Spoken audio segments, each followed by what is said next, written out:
Les 6e Jeux mondiaux militaires d'été auront lieu en Corée du Sud, à Munyang, entre le 2 et le 11 octobre 2015.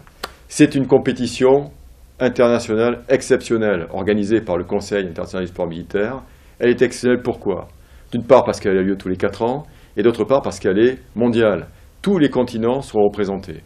Effectivement, c'est près de 115 nations qui seront là, mais également plus de 7000 athlètes qui vont concourir dans 24 disciplines, et la France, la délégation française, sera présente pour 17 d'entre elles. La délégation française, une délégation forte, constituée de 245 personnels militaires de la défense. Elle sera accompagnée d'une 50aine de sportifs de haut niveau, et pour la première fois, fait remarquable, de blessés militaires. Cette délégation, elle est importante. C'est le souhait de l'ensemble de la communauté de la défense. Et le défi que nous essaierons de relever, ça sera de faire mieux qu'à Rio, la 5e édition des Jeux mondiaux militaires, où la délégation française avait remporté 18 médailles, dont 11 d'or. Alors pourquoi est-ce que, effectivement, on peut prétendre à pouvoir glaner des médailles de manière plus importante qu'à Rio? Eh bien, pour des raisons toutes simples et très objectives. La première, c'est la mobilisation des armées. Il y a effectivement, dans cette délégation, toutes les armées et la gendarmerie qui sont représentées. Les armées ont fait un effort sans précédent pour faire en sorte que tous les militaires qui font partie des équipes de France militaires, dans les 17 disciplines auxquelles la France participera, ont pu s'entraîner, se préparer dans de bonnes conditions pour être prêts aujourd'hui. C'est d'abord leur compétition, celle des armées, des directions et services. Ce qui est remarquable d'ailleurs, c'est que, également pour la première fois, près d'un tiers de cette délégation sera composé de femmes. Ce qui est quand même remarquable et qui correspond à la politique des armées dans le domaine de la féminité. Le deuxième élément, facteur de réussite, évidemment, sera la présence de nos sportifs de haut niveau. C'est encore une fois remarquable. Près de 50 d'entre eux seront présents, alors que nous avons 2 fois moins d'athlètes aujourd'hui sous contrat militaire. Cette armée de champions professionnels s'investit dans le sport militaire et dans les armées.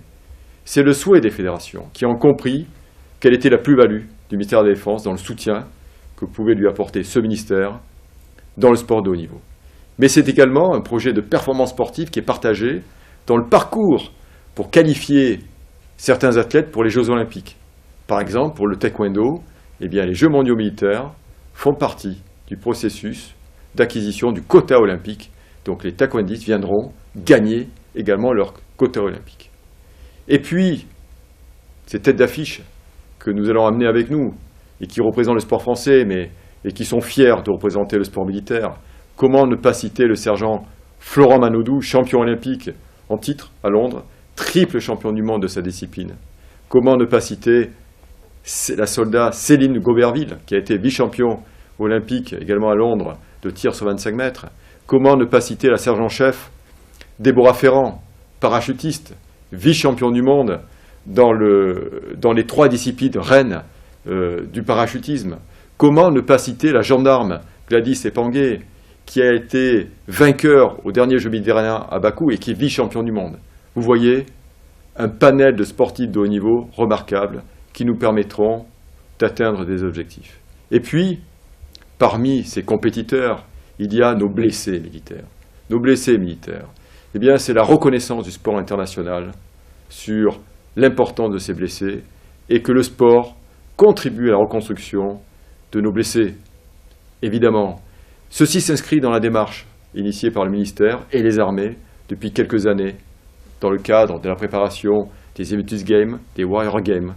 Et cet ensemble, cette coordination, cette volonté commune avec les armées, les cellules d'armée, de l'armée de terre, de la marine, de l'armée de l'air, mais également de la gendarmerie, l'implication également des associations, toutes les associations, en particulier Terre Fraternité, l'implication de tous les acteurs de la défense, mais également à l'extérieur de la défense, font qu'aujourd'hui, nous sommes prêts pour accompagner nos blessés militaires dans le sport de haut niveau.